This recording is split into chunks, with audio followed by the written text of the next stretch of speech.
Hello, my name is Bill, and I'll be your librarian and host for this episode of Sonoma Scares, Sonoma County Library's special series of stories and poems designed to celebrate the spooky season.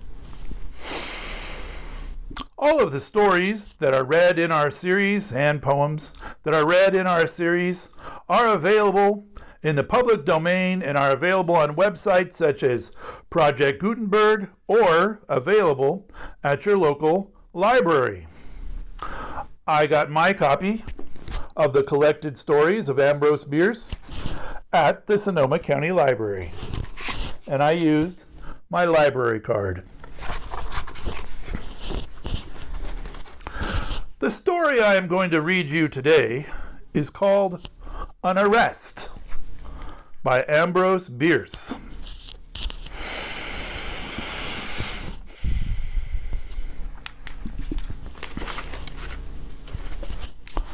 An arrest. Having murdered his brother-in-law, Orrin Brower of Kentucky was a fugitive from justice. From the county jail where he had been confined to await his trial, he had escaped by knocking down the jailer with an iron bar, robbing him of his keys, and opening the outer door, walking out into the night. The jailer being unarmed, Brower got no weapon with which to defend his recovered liberty. As soon as he was out of the town, he had the folly to enter a forest. This was many years ago, when that region was wilder than it is now. The night was pretty dark, with neither moon nor stars visible, and as Brower had never dwelt thereabout and knew nothing of the lay of the land, he was naturally not long in losing himself. He could not have said if he were getting farther away from the town or going back to it. A most important matter to Orrin Brower. He knew that in either case a posse of citizens with a pack of bloodhounds would soon be on his track, and his chance of escape was very slender. But he did not wish to assist in his own pursuit. Even an added hour of freedom was worth having.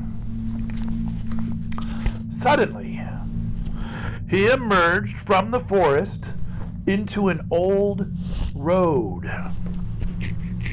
and there before him saw indistinctly the figure of a man, motionless in the gloom. It was too late to retreat. The fugitive felt that at the first movement back toward the woods, he would be, as he afterward explained, filled with buckshot. So, the two stood there like trees. Brower nearly suffocated by the activity of his own heart. The other, the emotions of the other are not recorded. A moment later, it may have been an hour, the moon sailed into a patch of unclouded sky, and the hunted man saw that visible embodiment of the law lift an arm and point significantly toward and beyond him.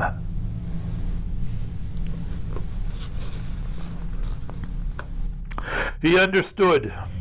Turning his back to his captor, he walked submissively away in the direction indicated, looking to neither the right nor the left, hardly daring to breathe, his head and back actually aching with the prophecy of buckshot. Brower was as courageous a criminal as ever lived to be hanged. That was shown by the conditions of awful personal peril in which he had coolly killed his brother-in-law.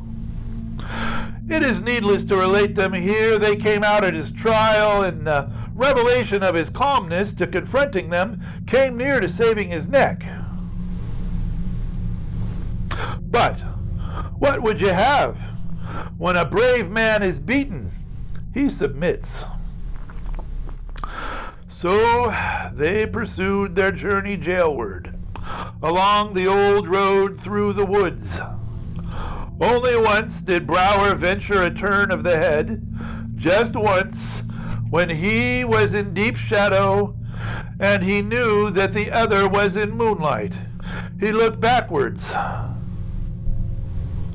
His captor was Burton Duff, the jailer, as white as death, and bearing upon his brow the livid mark of the iron bar.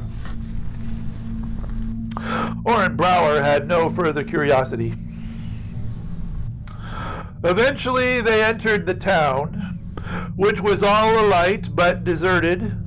Only the women and children remained, and they were off the streets. Straight toward the jail the criminal held his way. Straight up to the main entrance he walked, laid his hand upon the knob of the heavy iron door, pushed it open without comment, entered, and found himself in the presence of a posse of armed men, half a dozen of them. Then he turned. Nobody else entered. On a table in the corridor lay the dead body of Barton Duff.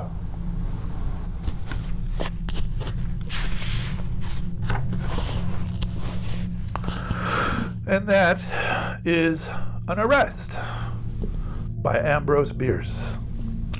I hope you enjoyed this story. You can find more stories and other treats on our YouTube channel. We invite you to like and subscribe to it.